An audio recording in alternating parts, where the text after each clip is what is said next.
afternoon, ladies and gentlemen, and welcome to this live coverage where we bring you the latest developments from the state of Kuwait amid the ongoing regional tensions and their potential implications for the Gulf region. The Middle East continues to experience heightened geopolitical tensions, with military developments unfolding across several areas of the region. Recent days have seen the interception of missiles and unmanned aerial vehicles over parts of the Gulf, rising security concerns and prompting governments to activate precautionary measures to safeguard their territories and vital infrastructure. Beyond the military dimension, these developments are also being closely monitored by global markets, particularly the energy, as any stability around strategic maritime routes such as the Strait of Hormuz could influence global oil supply chains and international trade routes. Amid these developments, the state of Kuwait has intensified precautionary and preparedness measures across various ministries and national institutions to ensure the protection of citizens and residents, maintain the stability of essential services, and preserve national security. Today, we will examine the broader implications of the regional situation while also highlighting the coordinated efforts undertaken by Kuwait's institutions to maintain stability and preparedness during this sensitive period. Joining us throughout this coverage are political analysts, experts, and activists who will help us understand the evolving situation and what it may mean for Kuwait, the Gulf region, and the wider international community. Stay tuned.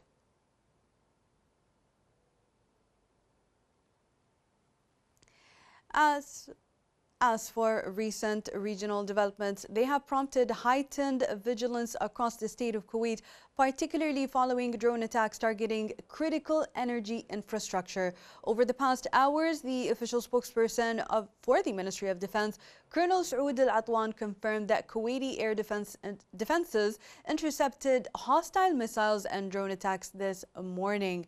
Colonel Atwan stated that any sounds of explosions heard were the result of air defense systems intercepting the hostile attacks, urging all to adhere to the safety and security instructions issued by the relevant authorities. Meanwhile, the Ministry of Electricity, Water and Renewable Energy announced that 7 overhead power lines across the country were taken out of service due to damage caused by fallen debris from air defense operations. The ministry's spokesperson, Engineer Fatma Jawhar Hayat, added that this resulted in partial power outages in some areas of the country and work is underway to restore electricity as quickly as possible. Hayat further explained that specialized technical teams will begin work as soon as the sites are secured in coordination with security authorities to assess the damage in preparation for repairing the affected lines that is in accordance to the highest safety and security standards, emphasizing that emergency teams are working around the clock to respond to any emergency on the electrical grid and ensure the continuity of service. Separately, the ministry denied what is being circulated on social media platforms regarding lists of areas allegedly scheduled for power cuts in the coming hours. And as such, we keep on insisting for you, dear viewers, to not spread any rumors. The ministry urged citizens and residents to be accurate and obtain information only from official sources, noting that it will continue to keep the public informed of any developments as they occur. As for the Ministry of Interior, it announced an exceptional and final grace period for surrendering unlicensed arms, ammunition, and explosives until the end of official working hours on Wednesday, April 1st of 2026.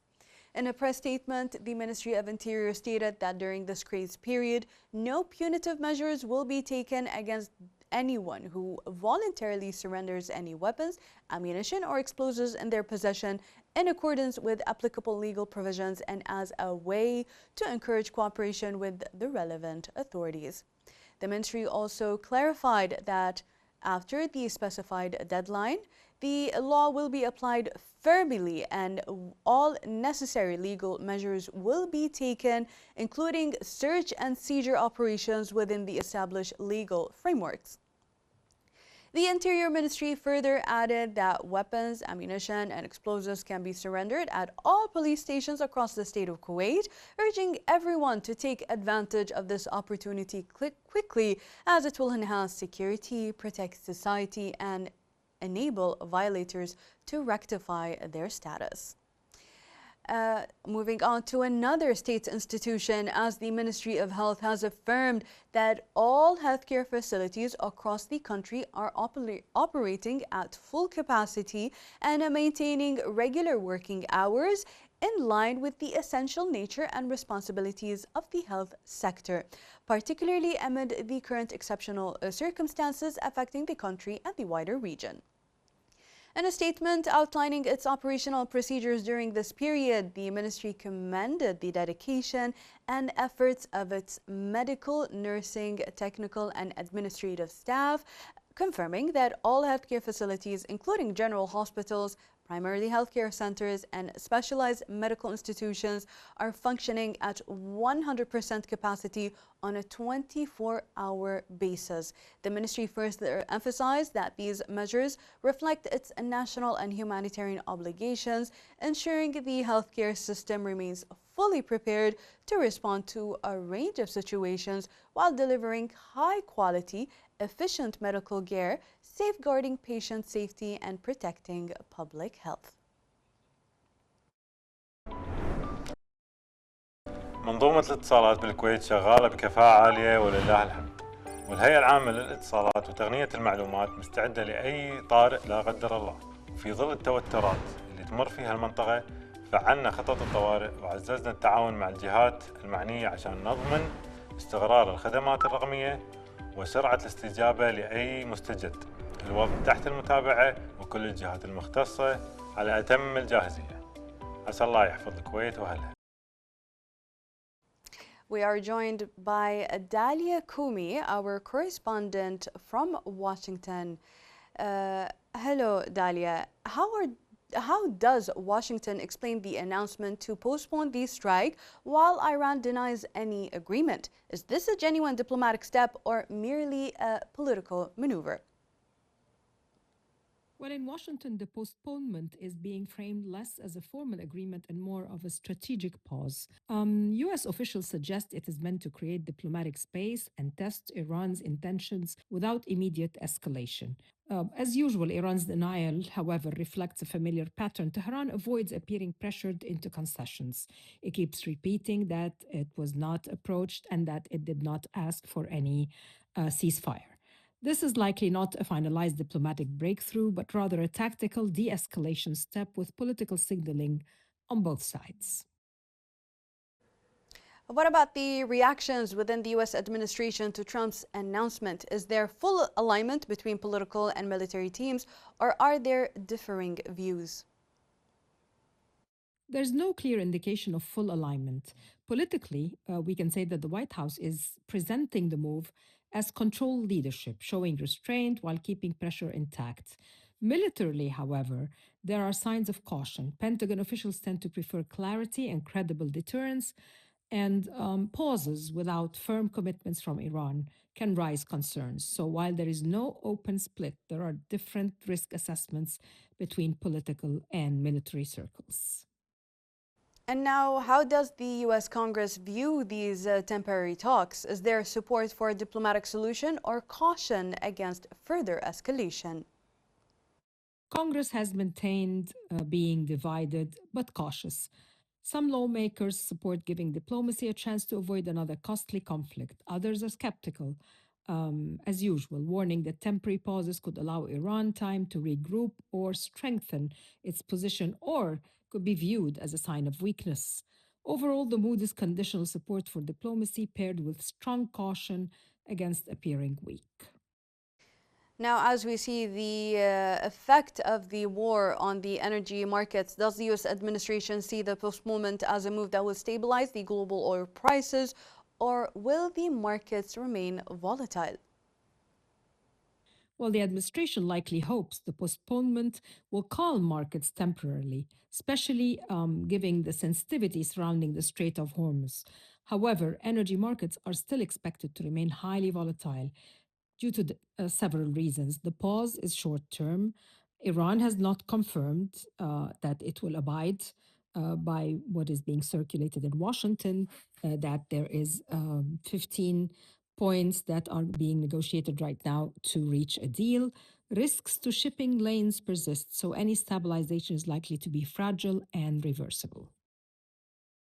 Now, in the case of the partial closure of the Strait of Hormuz continues, are there U.S. plans to secure global oil passage without direct intervention? Well, Washington has contingency planning that avoids immediate large-scale war, including increased naval presence, escorting commercial vessels, coordinating with its Gulf allies, using intelligence and surveillance to deter acts. The preference is to secure flow indirectly rather than launch direct strikes unless it is absolutely necessary. And this is why we've seen up till now that President Trump has refrained from actually escalating around the Strait of Hormuz. Are there parallel U.S. diplomatic efforts to engage Iran in long-term dialogue, or is the announcement just a short-term measure to ease tensions? Yes, behind the scenes, there are almost certainly indirect channels via intermediaries such as Gulf states, European partners. However, there are exploratory rather than structured negotiations. The current announcement looks more like a confidence building pause than the start of a comprehensive diplomatic track. At least talks behind the scenes are trying to cease or halt the ongoing war and bring things back to the negotiating table. Now, finally, Dalia, if the talks fail after 5 days, is the option? What option is the U.S. likely to pursue? Should we expect direct escalation or further negotiations? Well, that's a very important question. Washington is likely to keep multiple options open, either limited targeted strikes to reassert deterrence or extend diplomatic window if there are partial signals of progress. Maybe a hybrid approach, pressure and negotiation. There are several options at the table, but Washington has to be very cautious with that because also, as Iran is losing in this war and being weakened, also political pressure back in Washington is escalating against a long war or having troops on the ground or a lot of the options. There are a lot of not only congressmen, but a lot of Americans are against options of using force on the ground or of this war going on forever. So full-scale escalation is not the preferred first option, but it remains on the table if U.S. credibility or regional security is seen as threatened. Thank you, Dalia El-Koumi, our correspondent from Washington. Now let's take this break and we'll be back for you again. الإدارة العامة للدفاع المدني على استعداد تام وجاهزية عالية، ونعمل وفق خطط مدروسة ومحدثة باستمرار لمواجهة أي طارئ، ونتابع مع الجهات الحكومية كل ما يخص احتياجاتها لضمان استمرار نظام سير العمل وعجلة الإنتاج وسير الحياة الطبيعية، ونقول للجميع سلامتكم أولويتنا. Kuwait's General Administration of Customs continue to implement its emergency plans to ensure the uninterrupted flow of goods and supplies, despite ongoing regional developments, particularly following the Iranian aggression and the suspension of air navigation from the first day. The administration confirmed that it activated and updated its emergency plan in line with the evolving circumstances, introducing new customs pathways designed to support supply chains and prevent disruption to the movement of commercial goods across all points. The plan included rerouting shipments that previously arrived by air, shifting them to land transport routes through GCC countries and neighboring Arab states. These shipments are then processed and cleared through the Air Cargo Custom Department, maximizing the use of available human resources across various government sectors. Authorities also indicated that land ports continue to receive goods as usual, with custom clearance procedures proceeding normally. In addition, efforts are ongoing to process containers that arrived at seaport prior to the escalation, ensuring the stability of local markets and maintaining strategic reserves of essential commodities. These measures are being carried out in accordance with directives from the political leadership. In coordination with relevant government entities, teams are working around the clock to ensure the continuous supply of goods and to meet the needs of citizens and residents without interruption.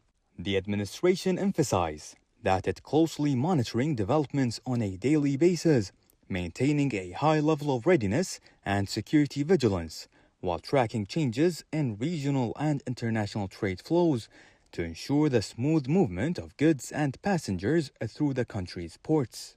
It was also noted that the Command and Control Centers is directly overseeing operations across all custom sectors, working to remove obstacles for government entities and operational partners, and ensuring the continuity of essential services to support overall stability. Despite security challenges affecting certain ports, particularly southern seaports and airports, operations remain ongoing at all customs locations around the clock, except in cases where temporary evacuation is required based on instructions from security authorities.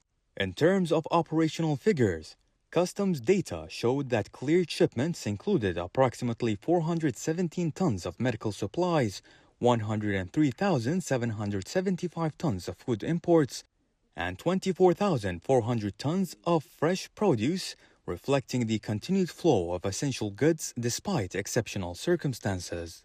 The General Administration of Customs reaffirmed its commitment to safeguarding the nation's borders and ensuring the stability of supply chains, while continuing its efforts to maintain security and operational continuity across all entry points.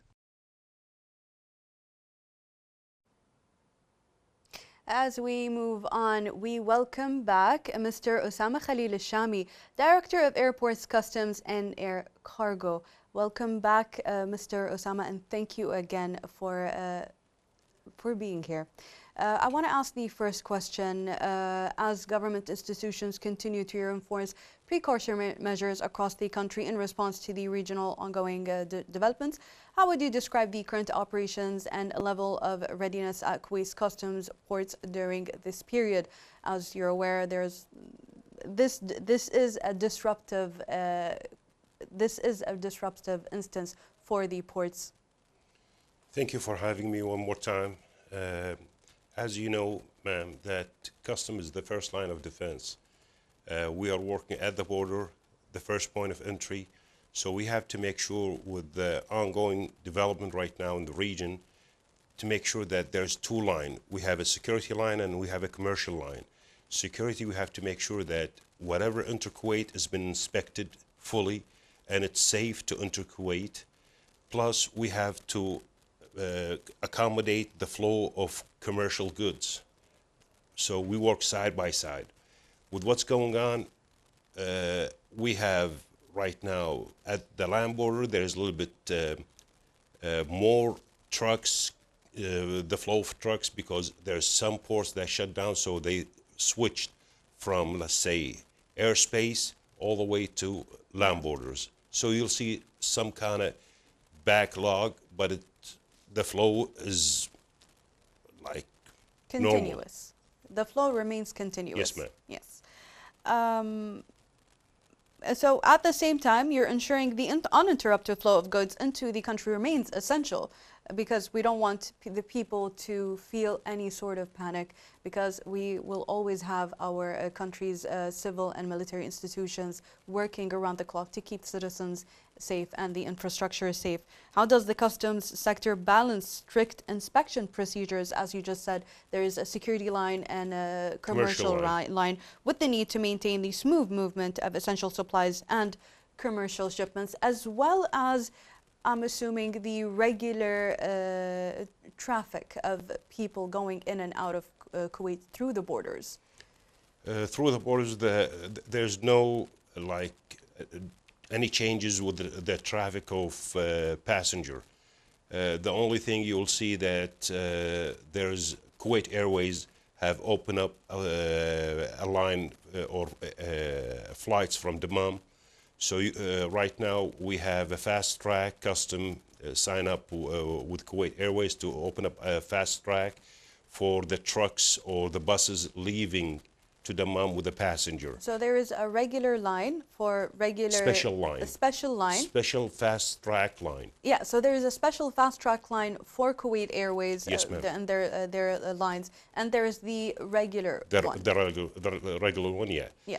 The flow of goods, as I told you, there's no change. It's just we have seen an increase of the trucks. For that, we have, for example, to speed up the process, we have 2 VACUS machine, which is an X-ray machine for the trucks. We have pulled one of the VACUS machine from one of the ports, the seaports. Now we have 3 VACUS machine to scan the trucks to speed up the process. So we're working side by side with what's going on. We share information, and the flow of information prior to the shipment arrive to Kuwait also is helping us to know that what we're going to hit by, what kind of product, what kind of goods coming into Kuwait. Is it essential goods or if it's like a normal commercial goods? For that, we are ready to any amount of load gonna slam the border. Was there a special, that special machine, was it also available in the airport or? A VACUS machine, ma'am, is for trucks, big only trucks, trucks. to scan the truck. Okay. So we have at the border 1 VACUS machine in each border. Right now we increase it to 2 VACUS machine. With the flow and the backlog of trucks, we brought the 3rd one. So now we have 3 VACUS machines to scan the trucks. Well, since you're speaking about the VACS machines, technology must play a vital role in modern border protection. What advanced screening systems or technologies are currently being used by Kuwait Customs to detect prohibited or suspicious shipments? Okay, I told you with the first thing, with the flow of information, knowing what kind of goods entering or what kind of product entering to Kuwait. This way we can analyze the shipment prior to receiving it. You have the automated platform, a custom platform would analyze the shipment. You have the VACUS machine, you have the K9, you have equipment that would detect any kind of radiation or any kind of drugs. So we have the tools and we have the manpower. Right now, we moved some of the inspector from the ports that has been shut down to the ports that is active. So we use the technology and we use the manpower. So indeed, the customs, the men working at the customs, you are the country's first line. Men and women. Men and women, Yes, even ma'am. better. I'm so proud. I'm so happy. We have Men an inspector and male and female. Perfect. I love this. Men and women, courageous men and women are working at the customs as the first line of defense, making sure that the flow of goods is continuous, essential goods and even commercial goods, making sure that people, weak-minded people who might bring any suspicious or illegal, think that they can escape the system, bringing any form of illegal substances through the country, even though we're going through such important times where being coherent with each other is more important and valuable from a quick change from selling or dealing with these illegal substances. Recent developments have also impacted key transportation hubs in Kuwait, including drone incidents targeting facilities at Kuwait International Airport. From a customs perspective, how does these incidents influence inspection procedures and security measures for incoming cargo? As you know, the airspace aviation has shut down. So mainly at the airport, the only thing is operating right now is cargo. We're receiving the cargo through the land border. We switch from air to land. So we'd receive the shipment as if we're receiving a flight. With the drone attack, we have the customs officers has been trained with the Red Cross Crescent, the Kuwait Red Crescent. First aid, yesterday we had a meeting with the civil defense And also we coordinate with all the government entity working at the airport to make sure that everything is safe, everything, whenever there is an attack, you know what to do, you know where to go. It will not affect the flow of trucks entering cargo, air cargo. Even whenever there is like an attack or a drone attack, we will take a period that we would shut down, make sure that it's safe, then we'll go back to our job and just finish what we started. Before I go on to my next question, I want to steer away a little bit and talk about morale as we're going through these difficult times. All government and civil and military institutions, the customs, the Kuwait Fire Force, the Ministry of Information, the courageous men at the civil defense and the military. Everyone is working around the clock to give you the voice and picture, to give you the reassurance that everything is safe. What possible things that the managers and directors are doing to keep the morale high during these times? During this time, probably you have seen on Twitter and different media that the general manager plus the deputies, they are visiting the ports like annual. Plus, we are on contact with them 24 hours. You would see them in the control room with all the footage, CD camera in all the ports, and they communicate with us if there's anything going on.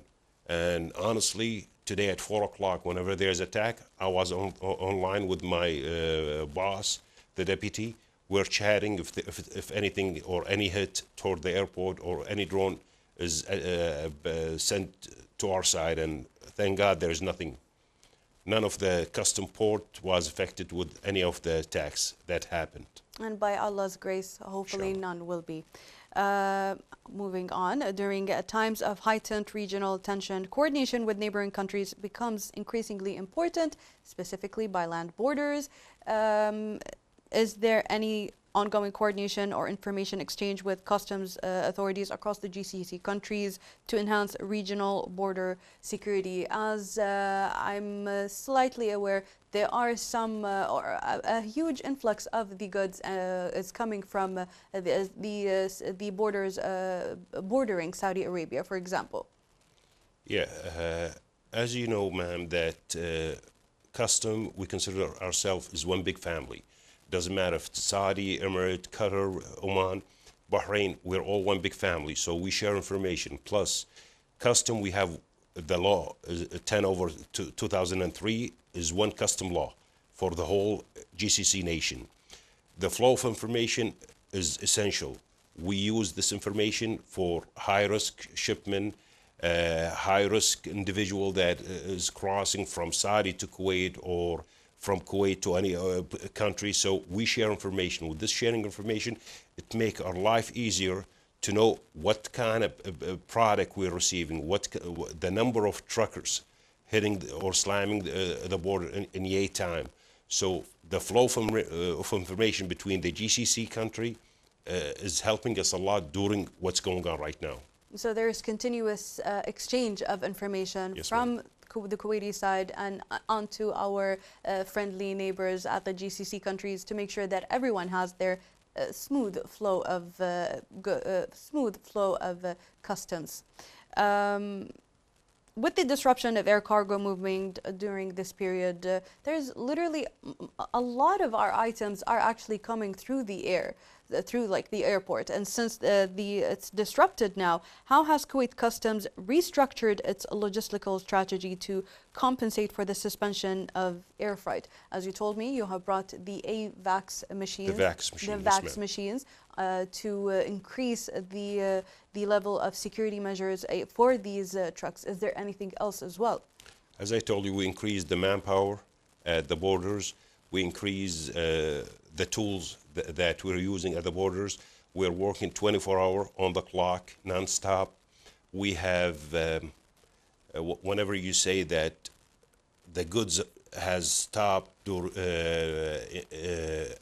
air cargo, okay, we're receiving shipment of flowers during this And period. this is actually very important because I love flowers, Yeah. and I'm so sad. We have 5 shipment of 40-footer container of flowers, so nothing has been affected. So it's not affected, but Nope. because of because it's crowded at the borders, this is perhaps the only reason, right? Because there's a lot of trucks. No, the truck would stay at the border maximum with the process, because some shipment needs clearance from different government entity. Like medicines, for example. Medicine, food product, equipment. Each agency or each government agency has to give the clearance online. So this might delay. Plus, during that time, where the trucker or the auditor has to upload in the system the bayan. So it might take some time, but you're talking about 3 to 4 hours. Oh, that's nothing. Yeah, That's but literally the nothing. amount of truckers entering, that's considered to be for the land border, it's over. But we can handle it. There's no problem. Plus, I mean, you have different route to Kuwait. You have Salmi, Abdali, and Nuwaysib. Abdali was still receiving goods from Turkey. I didn't know that. That's amazing. Yeah, we have a program called TIR, that the container has been sealed at Turkey and would cross the Iraqi land through Kuwait. We will pop the seal in Kuwait. So we have different strategy whenever with the goods entering Kuwait. So if anything, God forbid, happened to any of our ports, we still would have plan B, plan C to rotate. Plus, we still receive goods from the sea. We still. Of course, because not all of our products or not all of our imports are go through the Strait of Hormuz that is being partially closed right now. We still have other goods that can come from other places directly to Kuwait, thankfully. I'll be honest, I like to periodically buy flowers for the house, as many people would like to do, especially during Eid, as the joy of Eid. But, and it's been almost like 2 weeks, like 2 weeks into Ramadan, and then the crisis happened, sadly. The flowers didn't arrive until a very long time, until randomly I saw one of the flower shops saying that they just had a shipment arrive, and I saw the trucks, and I was so happy and proud, because I knew 100% that there is no way that that the bosses and directors at the customs would let something. Some people would say that flowers are a small, minuscule thing, but it's not. It's still goods being that are flowing into the country. If you were able to bring something as delicate as flowers, I'm pretty sure, obviously, that even the flow of food, goods, baby formulas, baby items, and essential medicines and supplies are all coming into Kuwait, and they're all available. Yep. They're all thankfully available. In times of heightened pressure, optimal use of resources becomes essential. How is Kuwait Customs managing and distributing its workforce? You told me that you increased your manpower. Yes, ma'am. So how are you managing and distributing the workforce to maintain operation efficiency across different sectors of both the men and women working at the customs? As you know, we work at the borders right now. There's shifts. So with the shutdown of the airport, we switch the inspectors from airport to the land border. So we have enough numbers of inspectors, male and female, working at the border. Plus, they're working shifts, 6 days on, 2 days off. So we don't have any problem with the manpower at the borders. Coordination across government entities is vital in managing crises, which is why you graced us with your attendance today to tell people straight from the customs and assure them. So how would you describe the level of cooperation between customs and other government authorities during this period, such as the Ministry of Information and the Ministry of Interior?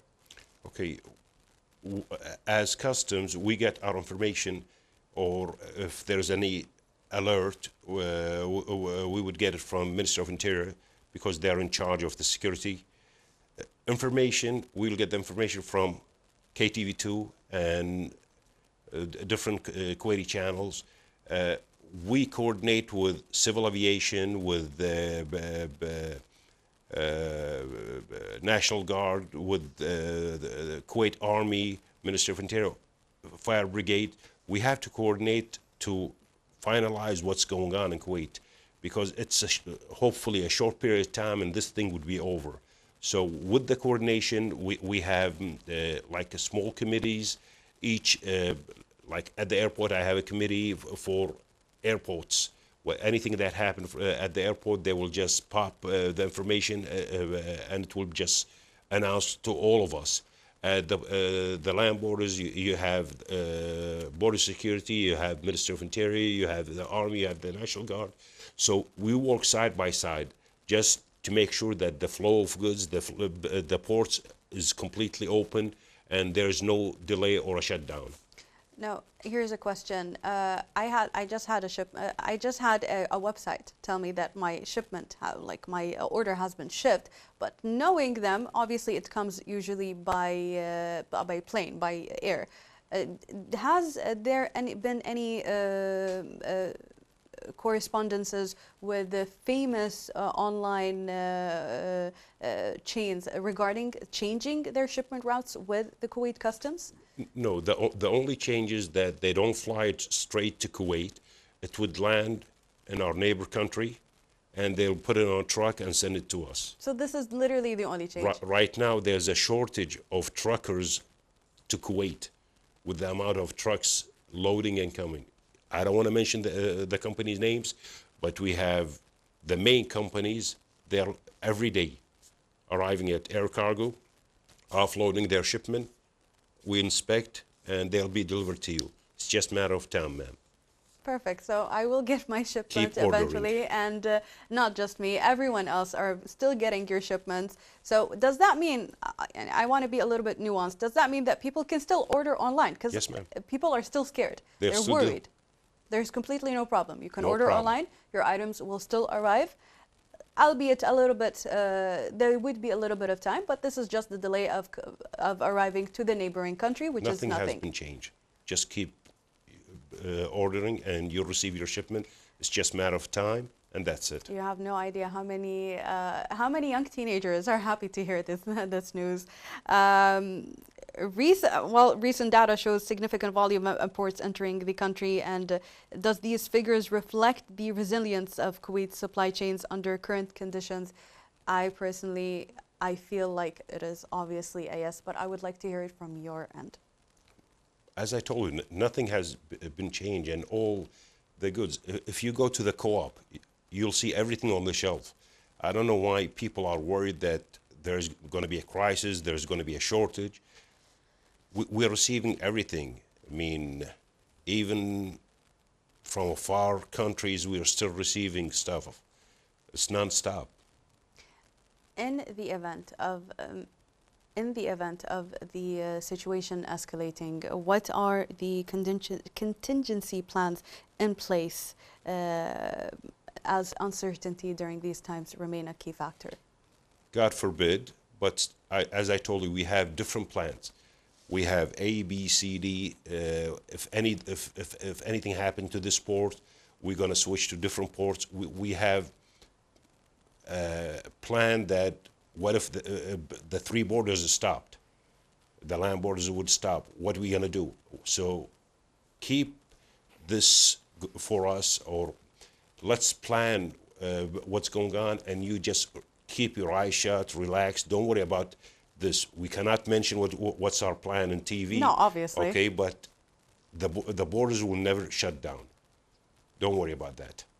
This is a very important statement And if it has been said before, it is being reiterated, dear viewers, our audience, the borders will never be shut, as Allah may will it, inshallah.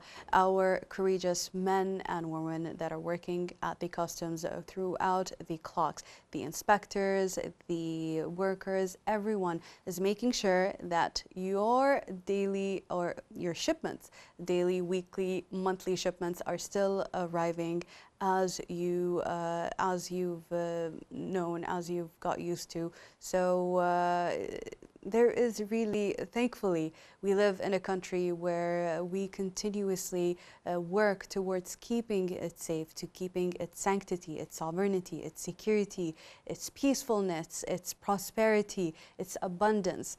We are an abundant nation, thankfully, and by Allah's grace, we will be able to continue giving away our abundance to other countries who may be in need.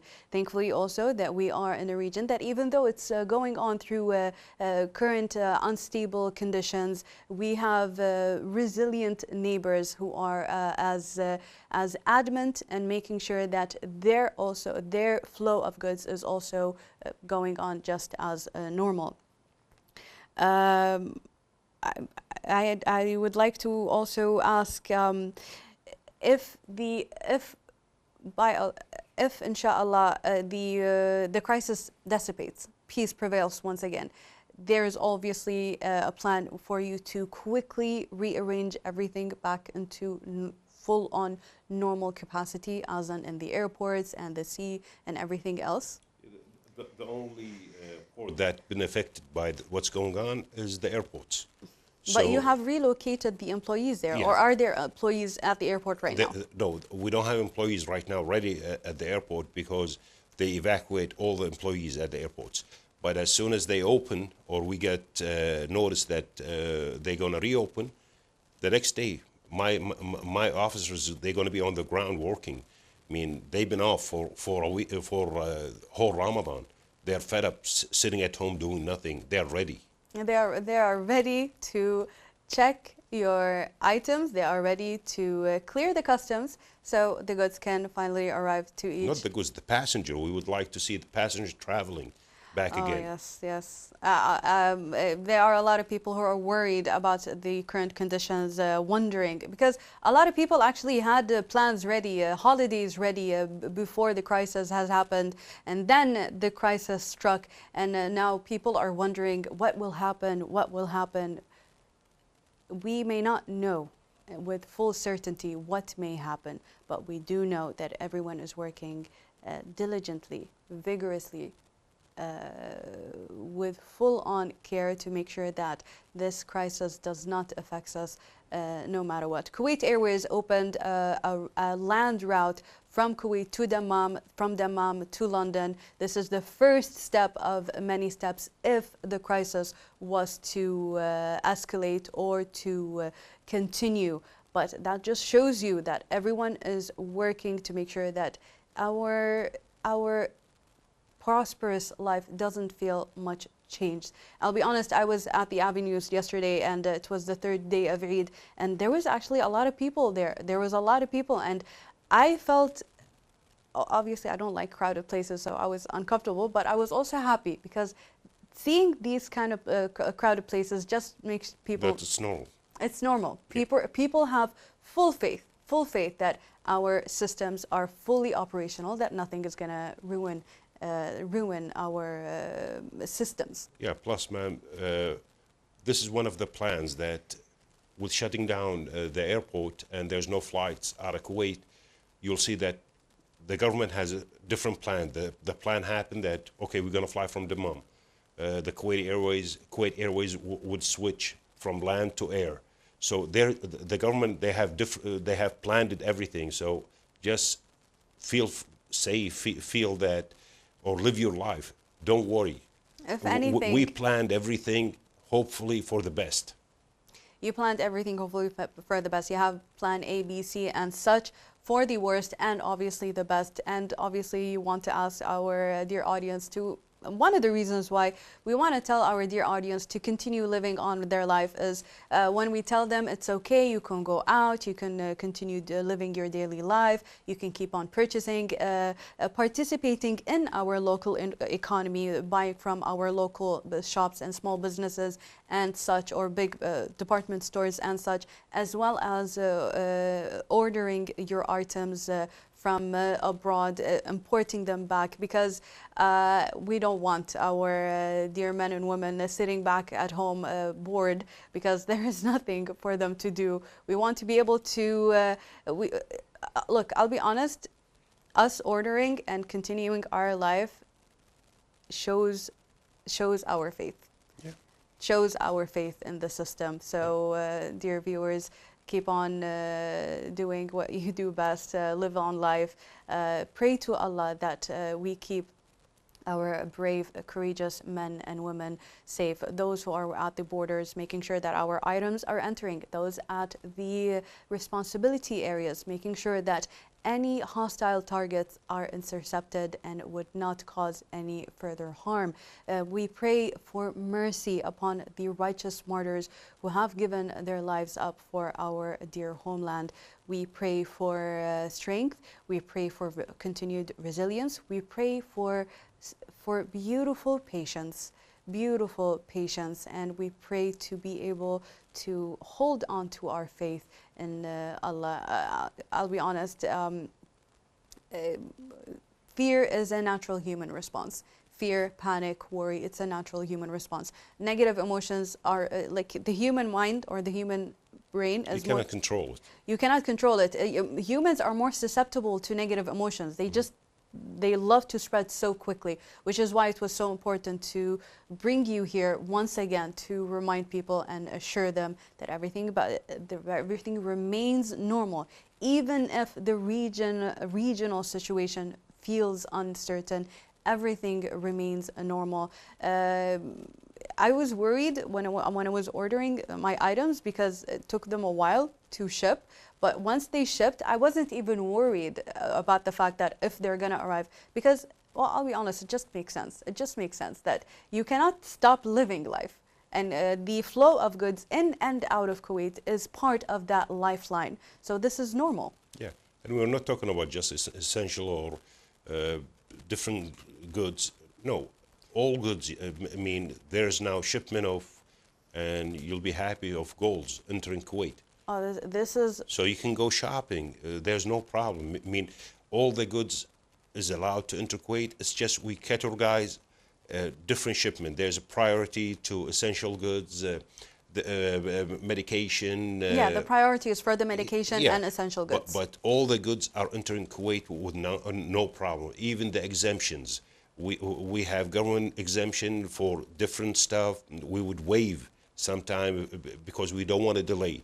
We don't want to see citizen and residents of Kuwait would go a place and see that it's empty. They'll say there's no supply, and you'll be panicked. You'll feel, oh, it's happening. No, everything is normal, ma'am. This is true because at the beginning of the crisis, there have been perpetrators who sadly were quick to spread rumors that there were no essential goods at co-ops of bread and water and such. People started rushing to the co-op. Exactly. People started rushing to the co-op, buying the essential goods, overbuying. Stocking. Overbuying and stocking essential goods that they wouldn't even need to do in the first place.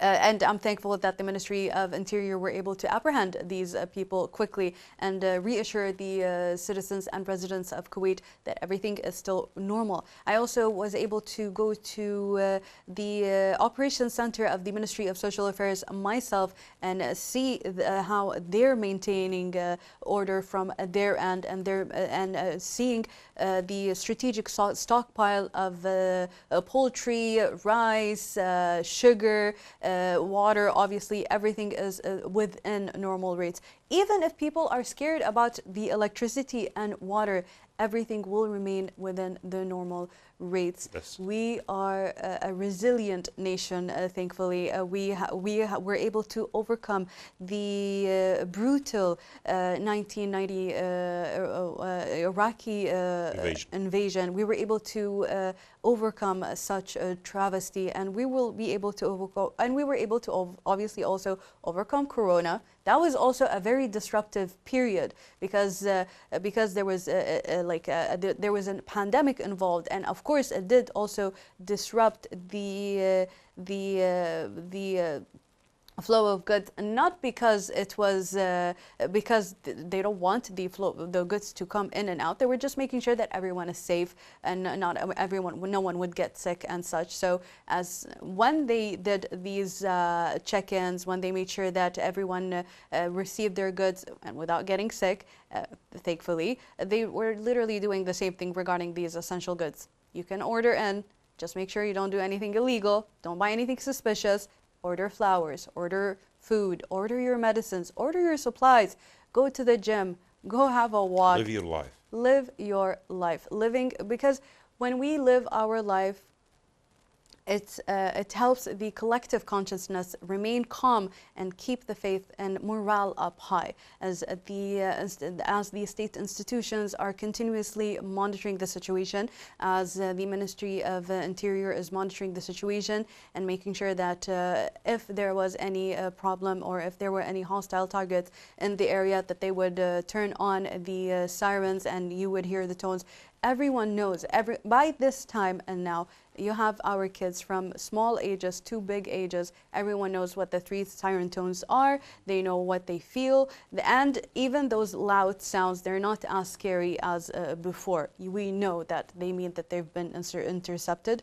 I'll be honest, I'm personally happy that I was able to interview you today, because personally, as a woman, I would like to order my stuff online finally. And as a gym goer also, I would like to order my supplements as normal, so I'll just do that. If I was able to do that myself, I'm pretty sure our dear audience, citizens and residents, are able to do that just as well. Thank you so much. And still the invitation is open for you guys to visit any of the ports you guys pick. Perfect. We even have an invitation to visit any of the ports, but I wouldn't even need to visit the ports myself, but I would love to, because it is such an honor. Just to ensure the citizens and residents of Kuwait that everything is fine. They know.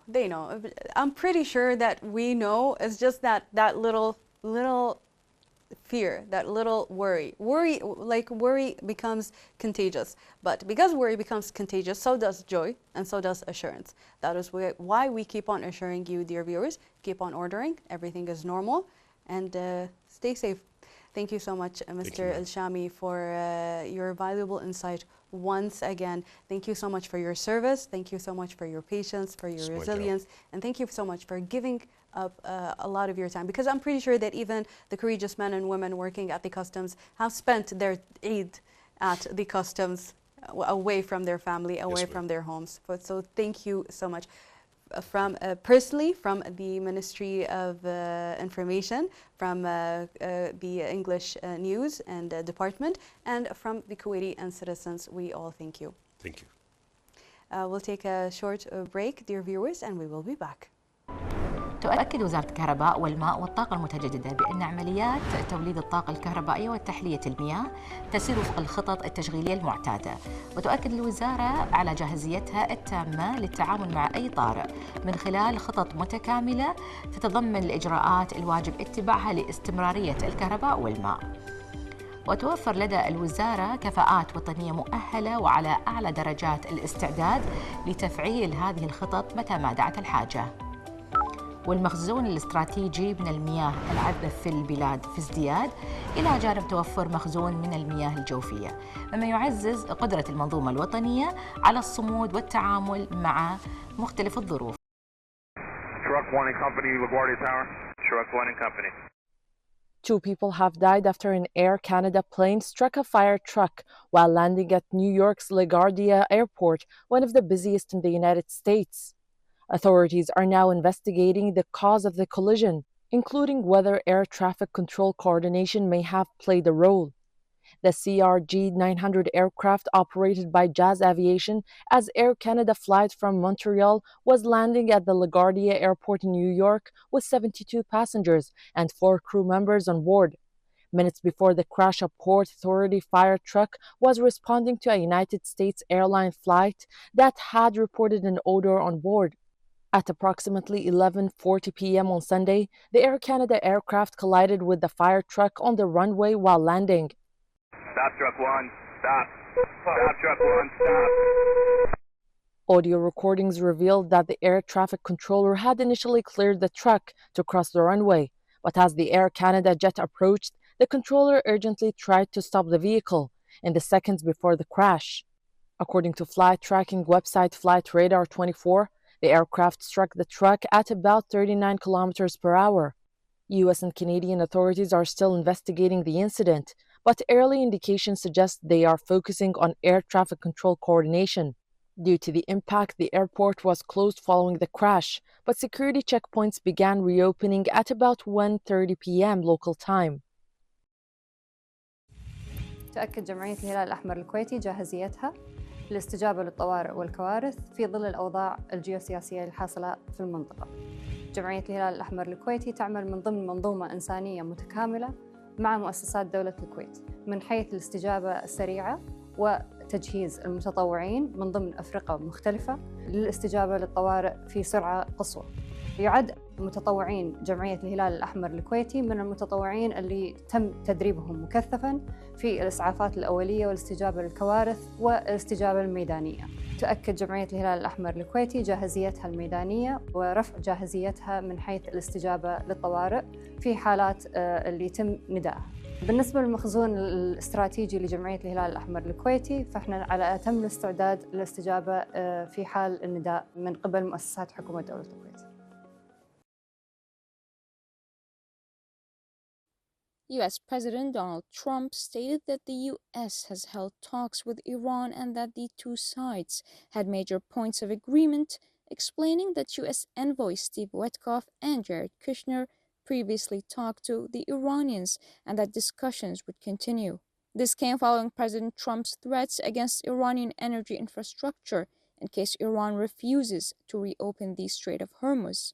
But hours ahead of the previously set deadline, he announced his recent diplomatic ultimatum, in which he granted the Iranian leadership a 5-day window to respond to an American proposal aimed at a cessation of hostilities. U.S. President added that the central condition of any agreement would be that Iran abandons its nuclear program, with the U.S. taking control of Iran's enriched uranium if a deal is reached, highlighting his support to allowing Iranian oil already at sea to enter global markets. And while he stated he did not view Mujtaba Khamenei as Iran's main leader, he suggested that a form of political transition should emerge in Iran, adding that many senior figures had already been targeted. Iran has clearly rejected the claim, with Iran's stance on the Strait of Hormuz as well as its conditions to end the war remaining unchanged. Iranian Foreign Ministry denied having negotiations with the United States, with the ministry spokesperson Ismail Baqai adding that friendly countries recently sent messages to Iran indicating U.S. desire to begin talks on ending the war, but Iran has not responded. Still, with ongoing tensions in the Middle East, international energy prices experienced dramatic volatility driven by conflicting signals from the U.S. and Iran regarding potential dialogue. بتوجيهات مباشرة ومتابعة حثيثة ومتواصلة من قبل مجلس الوزراء ووزيرة الشؤون الاجتماعية الدكتورة أمثال الحويلة، سارعت وزارة الشؤون إلى وضع الخطط المسبقة التي تهدف من خلالها إلى المحافظة على مستويات المخزون الاستراتيجي من السلع المواد الغذائية والاستهلاكية، ولضمان سلاسة وسهولة تدفقها إلى الأسواق التعاونية. قامت وزارة الشؤون ممثلة بقطاع التعاون بتشكيل 6 فرق ميدانية بواقع فريق لكل محافظة، وذلك للمتابعة اليومية للتأكد من كفاية المخزون الاستراتيجي. إن هذا العمل هو ثمرة تنسيق وتخطيط مسبق مع جهات الدولة المختصة التي وضعت لضمان استدامة الأمن الغذائي في مختلف الأوقات ودامت الكويت بحفظ الله ورعايته. Welcome back, our dear viewers, to this live special coverage where we earlier stated that everything is smooth at the Kuwait Customs, and you are kindly asked to be able to order your items just as normal. And now we are joined by another correspondent of ours, Jamal Shaheen. Can you hear me? Yes. Perfect. What are the key current political developments between Iran and the United Kingdom regarding the situation we're in right now? It's still a very fast-moving situation. Yesterday, the foreign ministry summoned the Iranian ambassador, and they said they are very disappointed from the Iranian activity. Even there is some police investigation about some connection between the Iranian government and some sabotage act here in the UK or and the police, the counter-terrorism police, is still investigation. But this situation is still very moving fast. Yesterday, the Defense Secretary has announced a new assist will be sent to the Middle East and to the Gulf state, and he announced a new package of short-range missile to counter or to draw back the Iranian drone and the Iranian missile. There is still many things here in the UK. They are against the war. They want to de-escalate the situation. The only thing is he is talking about peace and security, but they still believe Iran is a threat to the economy and the security and the stability, not only in the GCC country, but in the world. So is there any change in the United Kingdom's policy towards Iran?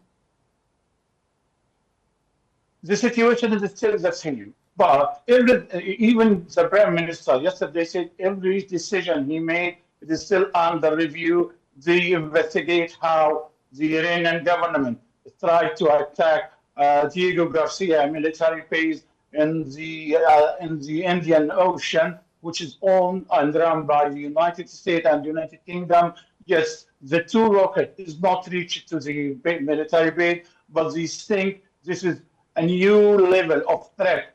They have to be ready for it. This is why they send another submarine, which will be in the Sea of Oman very soon, and this has the capability to counter the long missile and also to counter the drone. So the United Kingdom send more ships and more assets to the region. They have the highest number of planes like Typhoon and F-35 in the region since 15 years. They are ready for anything, but they still believe the only thing which can de-escalate the situation is looking for a diplomatic solution, and this should be conditioned with the security and the stability with Iran, and also prevent Iran from acquiring any nuclear weapon, and also degrade the capability of long missile, which cannot in the future have any threat to its neighbor countries.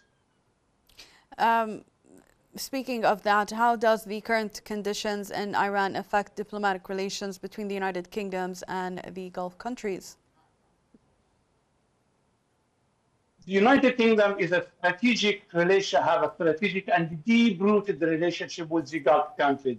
This is from the beginning. No one here, even if they refuse the attack by the United States and Israel to Iran, but they also refuse and they strongly condemn the Iranian action, which threatens any Arab country which is not involved in the war. This was very clear from the beginning. They think Iran is one of the elements which will threaten the security and the stability of the Middle East and put the world economy in danger.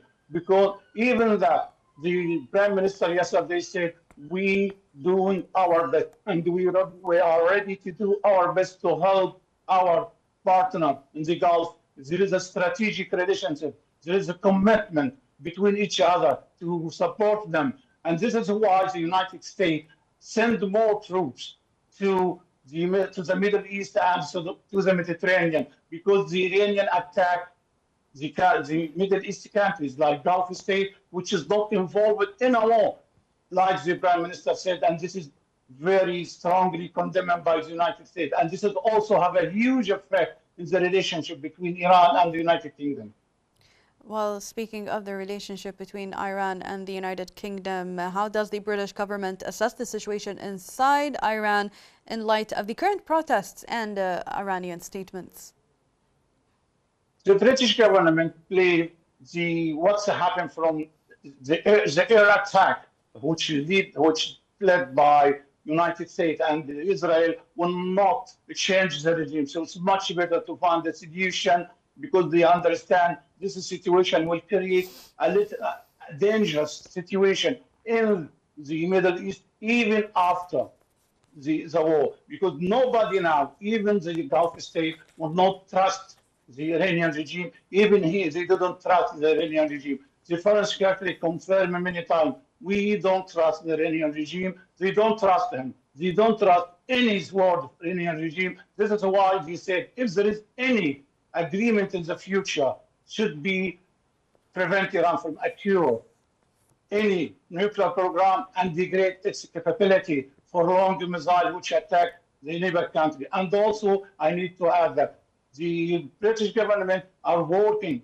in a plan, a comprehensive plan, to reopen the Strait of Hormuz. This should be coordinated with EU countries, with France, with the United States, and also with the GCC country. We have to add to account there is a senior official team are in the United States now. This is high-level security and intelligence delegation who will lead or make a change in the situation and convince Prime Minister to allow access to the United States to use the British military base. Because once again, I have to confirm, even if there is a political difference between the point of view of the two countries, the level of cooperation in security and intelligence is the highest. So I believe myself that because of the situation, this situation is very complicated. The Prime Minister is agreed, and the longest-standing situation is to prevent Iran from acquiring nuclear weapon and degrade its capability. It's the same like the President Donald Trump believed. But the problem is, Keir Starmer has a local election in May. He's scared to lose this election. If he loses the election because of the war, he will lose his position as a prime minister. He deal was very cautious because of this situation is not stable. But the only thing is complete. Everyone here is agree about is condemning the Iranian action against the GCC country. So, since you said that due to the Iranian aggression, the trust in the Iranian regime has practically diminished, do you think the United Kingdom will increase pressure on Iran? And is there international support for this stance? As you stated earlier, the United Kingdom is pushing towards talks or discussions and negotiations to reopen the Strait of Hormuz. The level of diplomatic relationship between the United Kingdom and Iran is down normal before the war. Now it's the lowest level between both of this country since 2008. This is because the Iranian action. Even yesterday, the former foreign minister said he always told the Iranian, please stop any activity threaten the Middle East security and stability in danger. But he said he didn't listen, and now he go more. This is what James Cleverly, the foreign minister, said, and he believed the trust between the British government and the Iranian regime is nearly the lowest level now. I don't think anyone here in the UK is trusting the Iranian. Added to the account, what was happening from them to attack GCC country, it's put to their account. They don't believe the Iranian regime is doing the right thing. But they rely on the mediator like Oman, Egypt, and Turkey.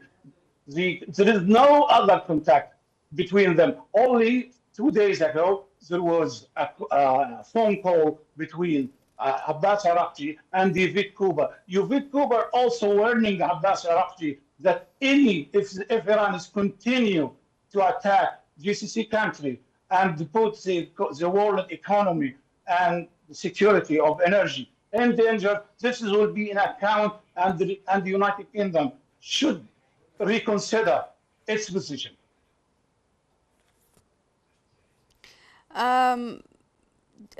In light of the tensions with Iran, how does the United Kingdom balance its security and economic interests in the region? The crisis basically is making everyone wary of their political and economic interest in the Middle East region due to the current Iranian aggression.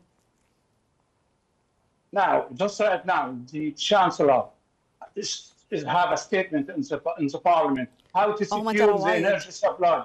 The energy supply for the Iranian action, because of the Iranian action.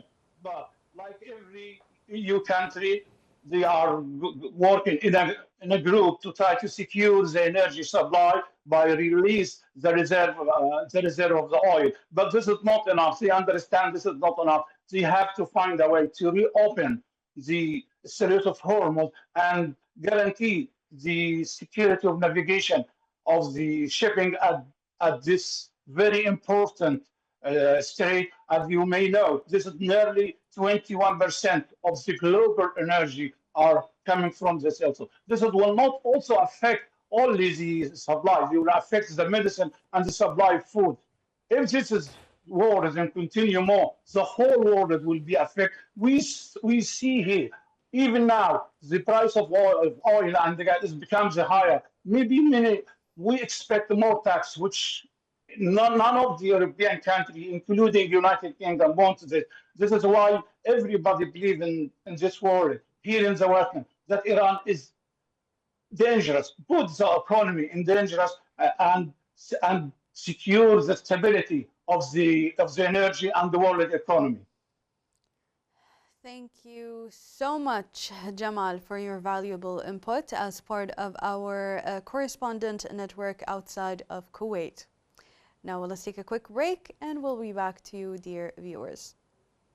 الإطفاء العام على استعداد تام وجاهزية للتعامل مع أي طارئ على مدار الساعة من خلال مراكزها البرية والبحرية والمطارات، ونحن نعمل وفق خطط طوارئ متكاملة بتجهيزات متطورة وكوادر مدربة على أعلى مستوى لضمان سرعة الاستجابة وكفاءة التعامل مع مختلف البلاغات سواء كانت خطرة أو بسيطة. وهذا الاستعداد والجاهزية لدينا مستمرة على مدار العام حفاظاً على سلامة الأرواح والممتلكات وتحقيق الأمن المجتمعي. قادة وقوات دائماً على استعداد وجاهزية تامة لحماية الوطن بالتعاون مع زملاء السلاح في وزارتي الدفاع والداخلية وقوة الإطفاء العام، وتقديم الدعم والإسناد لكافة جهات الدولة خاصة في أوقات الأزمات والطوارئ. ونسأل الله أن يحفظ وطننا الكويت من كل مكروه في ظل قيادته الرشيدة.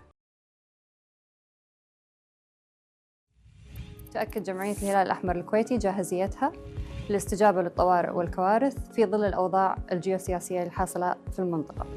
جمعية الهلال الأحمر الكويتي تعمل من ضمن منظومة إنسانية متكاملة مع مؤسسات دولة الكويت من حيث الاستجابة السريعة وتجهيز المتطوعين من ضمن أفرقة مختلفة للاستجابة للطوارئ في سرعة قصوى.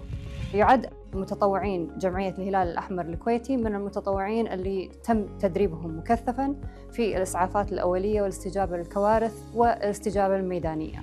تؤكد جمعية الهلال الأحمر الكويتي جاهزيتها الميدانية ورفع جاهزيتها من حيث الاستجابة للطوارئ في حالات اللي يتم ندائها. بالنسبة للمخزون الاستراتيجي لجمعية الهلال الأحمر الكويتي فإحنا على أتم الاستعداد للاستجابة في حال النداء من قبل مؤسسات حكومة دولة الكويت. We are back to you again, dear viewers, during this live special coverage covering the recent regional situation that Kuwait and our neighboring GCC countries are going through due to the Iranian aggression. With us is our guest, Dr. Salah Al Hammadi, President of the Arab Open University. Welcome back, Dr. Salah. Thank you very much, and welcome to you, and hello to our viewers. Well, starting with the first question, amid rising geopolitical tensions, soaring oil prices, and unexpected decline in gold, are we witnessing a new economic paradox reshaping global market rules? Well, let's look at it stage by stage. I mean, when we looked at the gold prices and what happens to it, and the oil prices as well rising, usually they rise together.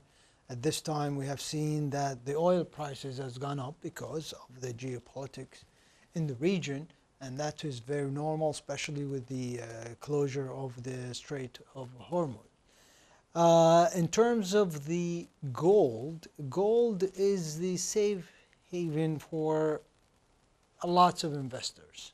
However, at this stage, the gold is affected or impacted by different elements or factors that influence the decline of gold. So let's look at the first one. When the Fed, the U.S. Central Bank, has decided to halt, to stop, not to lower the interest rate, this will give a push to people or investors to go, and we are not lowering the bond interest rate. Therefore, gold doesn't give me, if I hold gold, doesn't give me a yield. Yes, with the appreciation I get the market cap, which is the difference between what I bought to what I will sell it in the future. So therefore, after that, with the rising of, incredible rise of the oil price, the demand for gold has declined, because now it's better for me that I'll go to the bonds to give me more yield than just staying in the gold. That's one. Second, the appreciation of the dollar because of that, because now with the gold is getting more expensive, now the energy at the same time is getting more expensive. So if I'm one of the main factor of industrial country, let's say China, I need oil. And now it's more, let's say, because of the appreciation of the dollar, I need, you need more money to buy the dollar so I can buy the oil, so to, for the manufacturer. So for me, it is, now I have lots of gold. Like the, usually central banks around the world, they, attain the gold to keep it in their reserve along with other currency. So for them, it is better to sell or less demand with the appreciation, we said, appreciation of the dollar. No lowering, the expectation of lowering the yield is not there, at least now, because the central bank, the U.S. Central Bank says that we will not, lower it, because this will, and they are between the inflation as well. Inflation, you have to increase the interest rate, but because of the lowering as well as the economic growth, so they are balancing the economy by not rising the interest rate. So with the appreciation, as we said, three factor, with the appreciation of the dollar, making it more expensive for me to buy the dollar and then attain the gold, with holding the interest rate. The interest rate is now I can invest more in the bond to give me more yield, because again, the third, that the gold is very expensive now, and this is the business cycle. It all happened now because of the dilemma in the region, you know, in the Gulf, especially with the closure of Strait of Hormuz. And keep in mind that 1/5 of the oil passes daily. You're talking about between 17 and 20 million barrel per day passes through that, and it's not recoverable. Yes, it's not recoverable to a certain extent. You cannot, you know, regain that. Name it, from Venezuela, Russia, and all that. It's not. You cannot regain that amount of oil. But despite the ongoing geopolitical tensions, why are we seeing a decline in gold prices instead of the typical surge? I recently went to the gold market myself to buy the golds, and it was actually, it was nearing levels that I'll be honest, as a person that likes to wear gold and invest in it as a safe haven, the prices we did not think that these prices would be back again. Yeah, well, let's look at the history. In 2025, gold has doubled the price. It was like around you know, 2,500, 3,000 to we have reached before the end of 25 to about 4,000 something.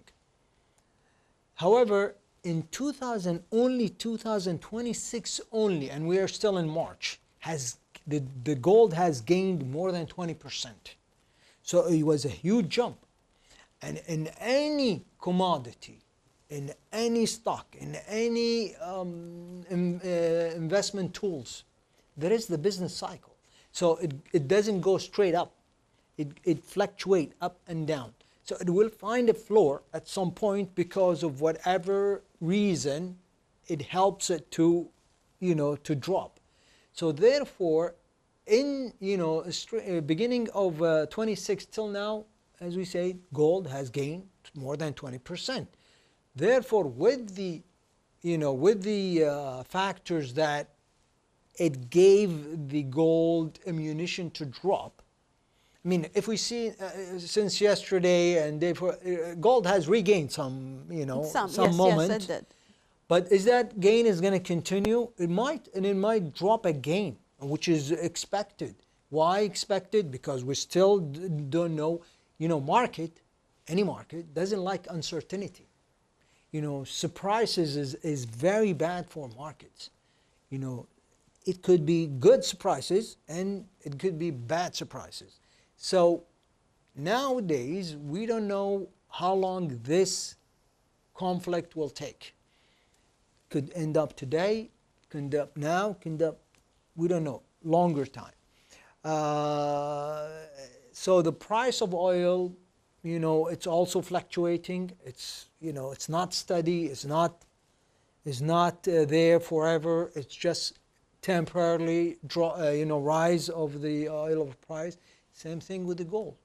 It could be temporarily because of the expectation. You know, everybody was expecting that the Fed will drop, as they announced before. It was they want to keep it between 3.5 and 375 basis point, and now they said, well, you know, the Fed has decided that we're going to look very close to the market, and we have seen the, you know, the prices of oil is increasing.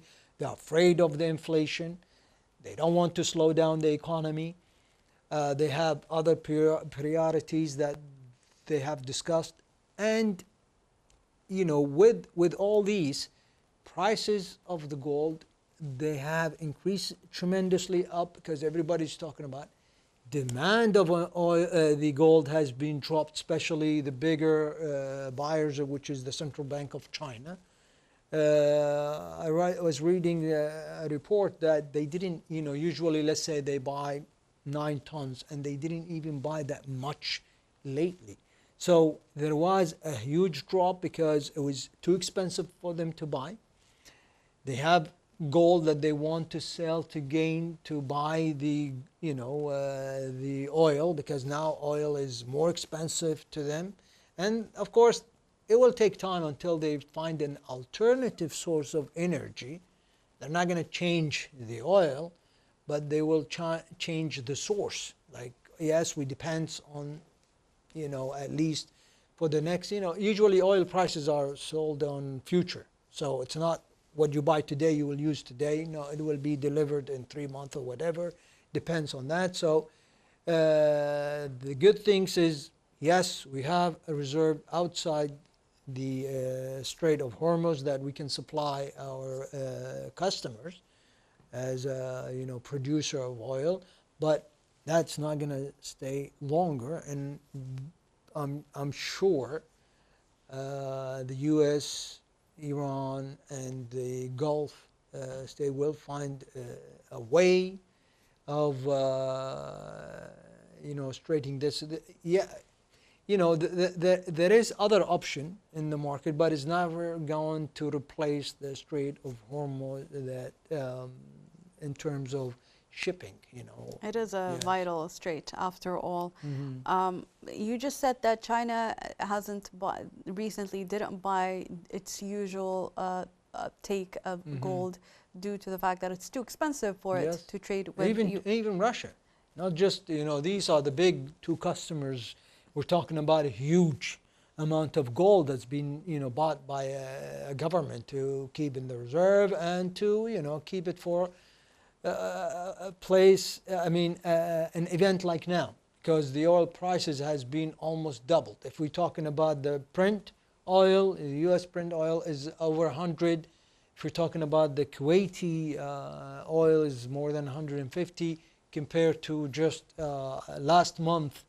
Not even 4 weeks, it was around 60s. So these temporarily escalation because of the events, because of the war, because of the U.S. Iran war conflict, and where a lot of expectation, uncertainty in the market, which usually investor doesn't like, because they like confidence, they like the market to be stable, and they will be speculation, of course, but not in terms of war, because war, something not in the system where I can hedge for it. Well, does gold still hold its status as a safe haven asset under the current market conditions, since markets don't like uncertainty? Yeah, well, always the gold will be there. It will always be a safe haven. Where yes, it will hit certain floors. It's not going to go, you're not going to go outside the gold for it. See, as we say now, if I keep the gold for 1 year, what am I going to do with it? If I don't gain any market in it, I will be losing, because I still have to pay. Well, if I'm Muslim, not. If you are Muslim, you're going to pay 2.5 zakat on it. But if you are, in a central bank, let's say China, you're not going to deal with that. But what are you going to gain with it? Nothing. So for them, it's better to buy a U.S. Treasury bond that it gives me an annual income, instead of, that's also, it's in a dollar, because I can easily sell it or trade it at any point in the future. So yes, the gold will be the safe haven for investors. However, nothing is guaranteed in the market. There's always a risk that it will go down. Silver is the same thing. Platinum is the same thing. Any commodity, it has its business cycle. It has its factors to go up and down. It depends on whatever the effect, the domino effect with it. For example, the bonds market has nothing to do exactly directly with the gold, but investors, if I have two options, if the market price, let's say now I get more return holding a bond than just holding a gold, then I will go to the bonds. At that point, 2025 was gold era. Does that vanish? No, because gold will still be a safe haven because every central bank has currency in their basket and gold. So gold will be there. I don't think it will hit some leveling, yes, which is market correction. So therefore, this is a normal. The situation is different. Factors is different. It's just, like when you get sick every year, do you get sick from exactly the same virus? No. There is other virus, but you get sick. And then you keep going. So, are we witnessing a new market dynamic in regards to the rising oil prices and declining gold? How can you explain that? Well, economists will call something like stagnation, where, prices or inflation is high, and with slow, usually you'll have more economic growth, but at this point, slower economic growth, because the inflation is coming from the source of energy, not because of the growth itself. So therefore, which is normal, when you are, when you have economic growth, prices goes up with it. That's a normal economic cycle. But in our case, the rise of prices due to the source of energy, which is oil.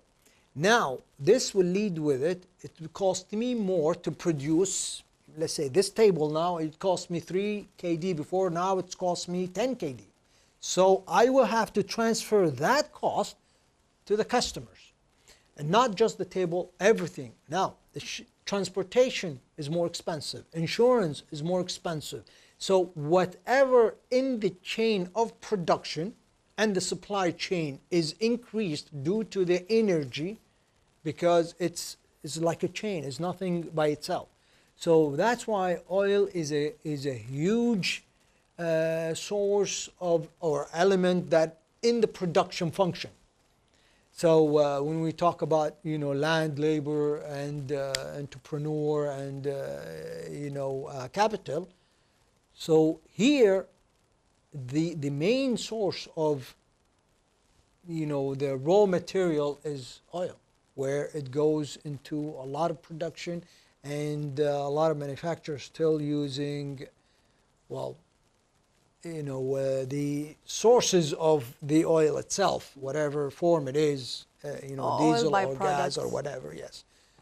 So with oil surpassing $100 and the closure of the Strait, how can Gulf economies benefit from this situation? Because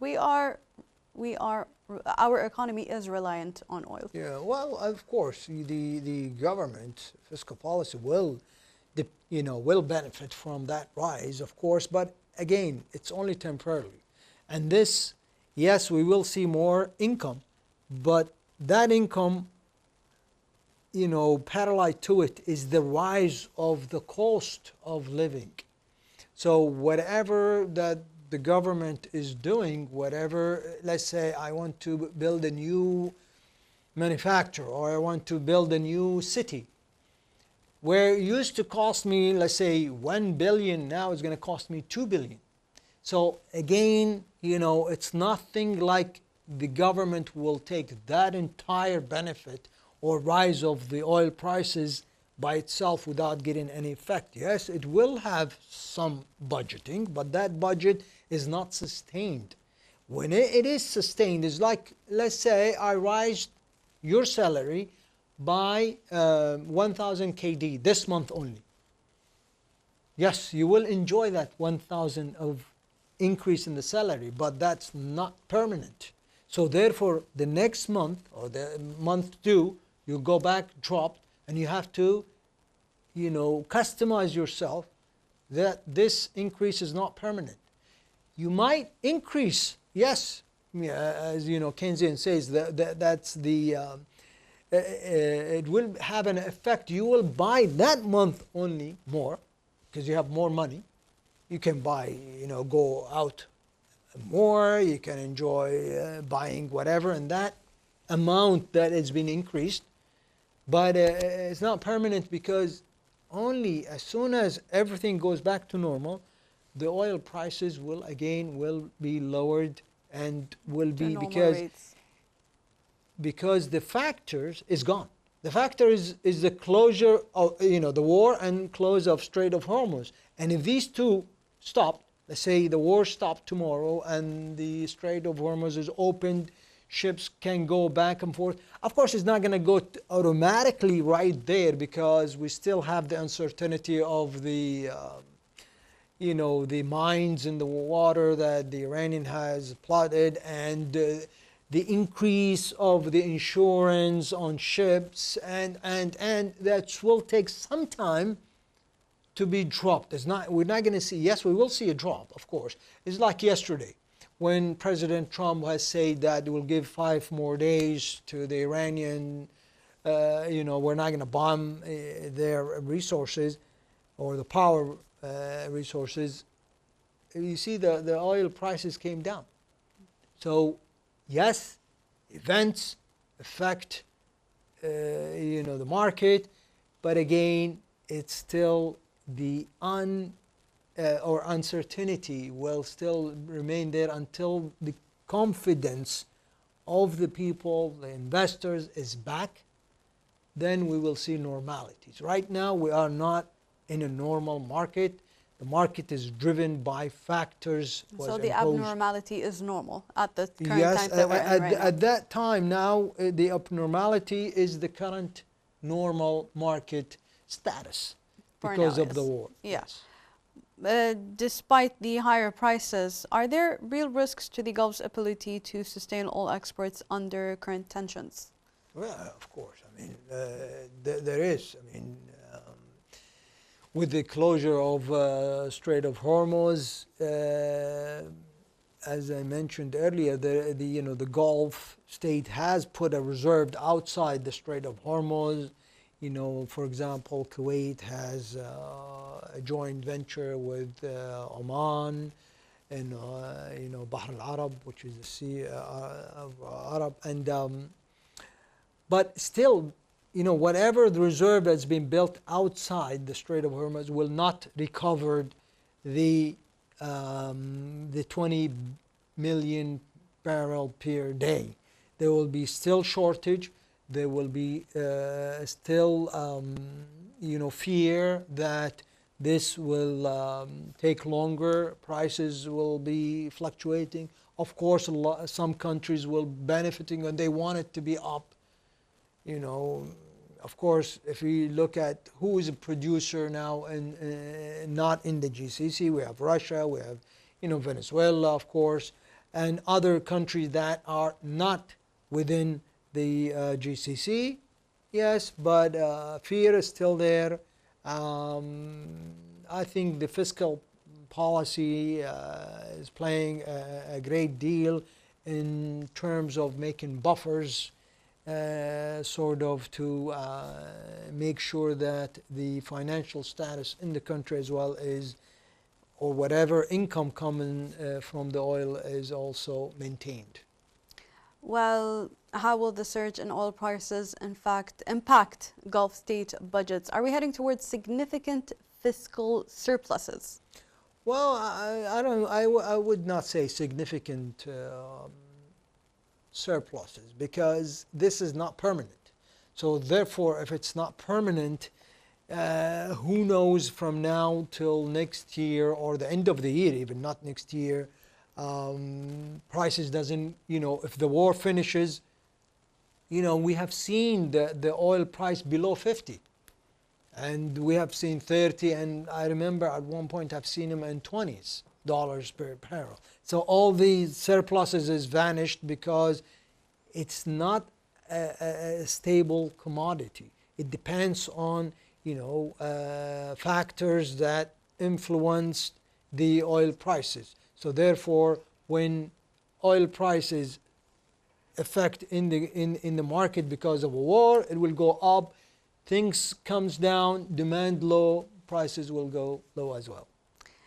Before we continue a little bit, dear viewers, we'll take a quick break and we will be back.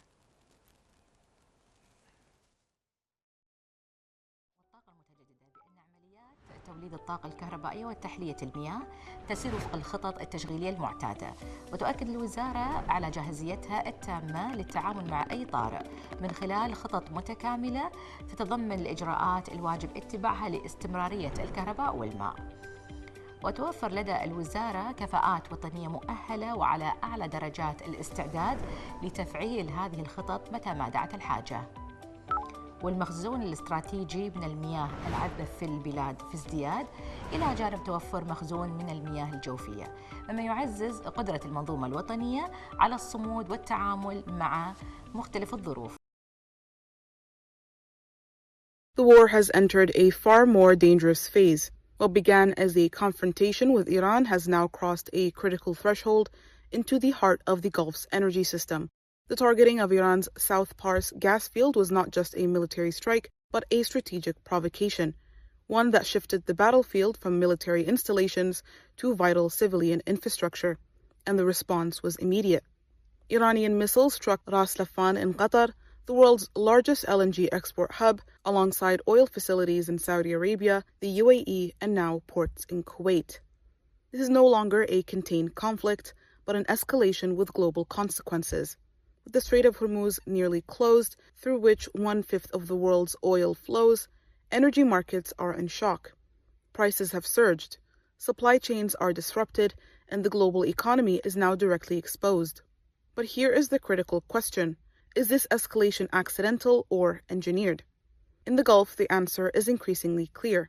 There is a growing belief that targeting strategic energy infrastructure is a deliberate attempt to drag the region into a wider war, one the Gulf states did not choose and do not want.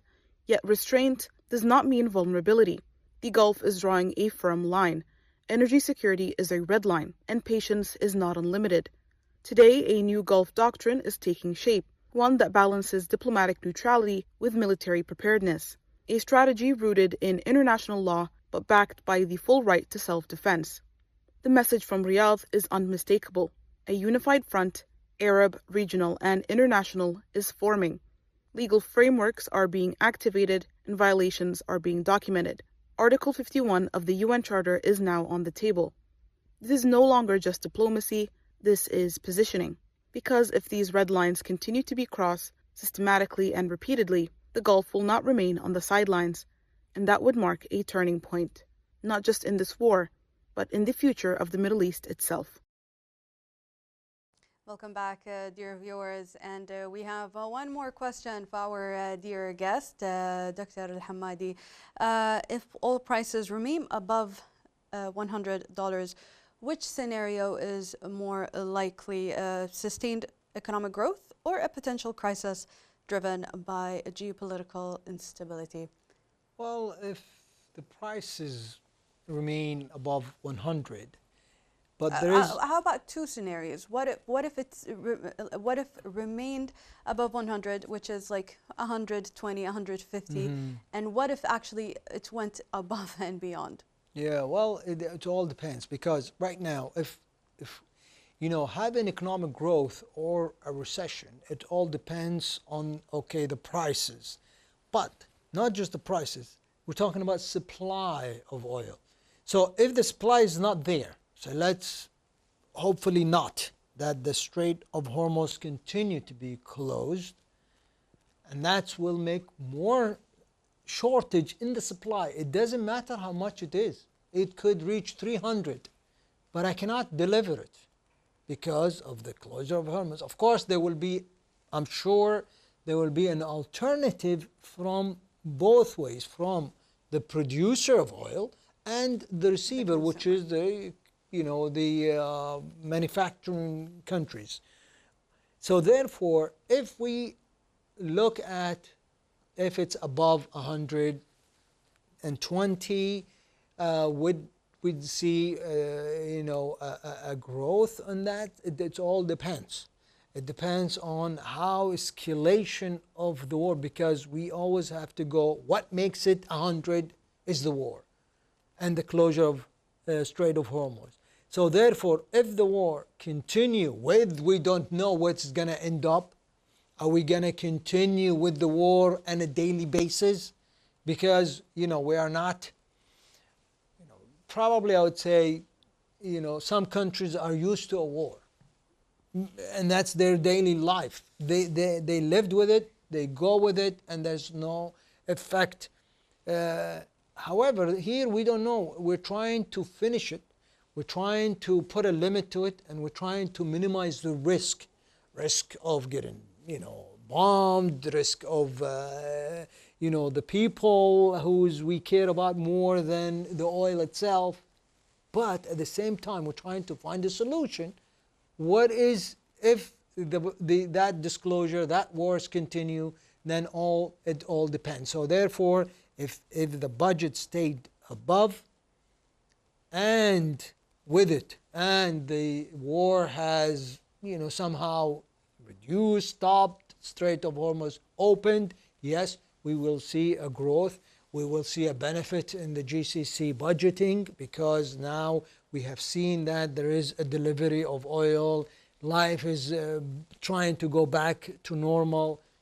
The prices could be going down.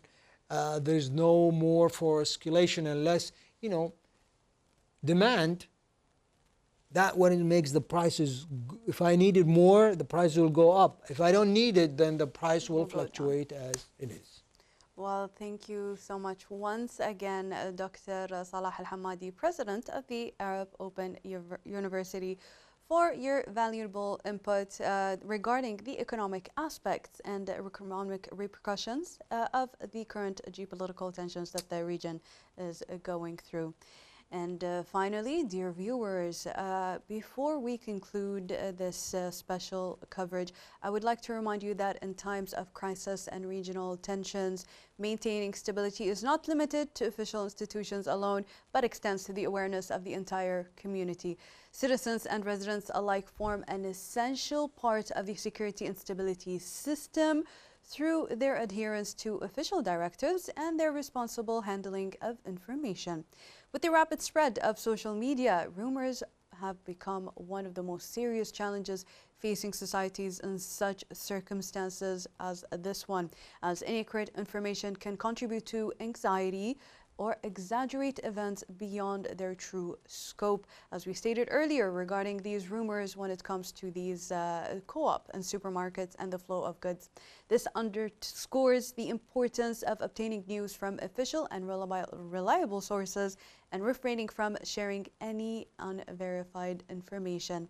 Community awareness, adherence to instructions, and responsible handling of information are fundamental factors that strengthen trust, maintain stability, and support the state's efforts in crisis management. Thank you for joining us.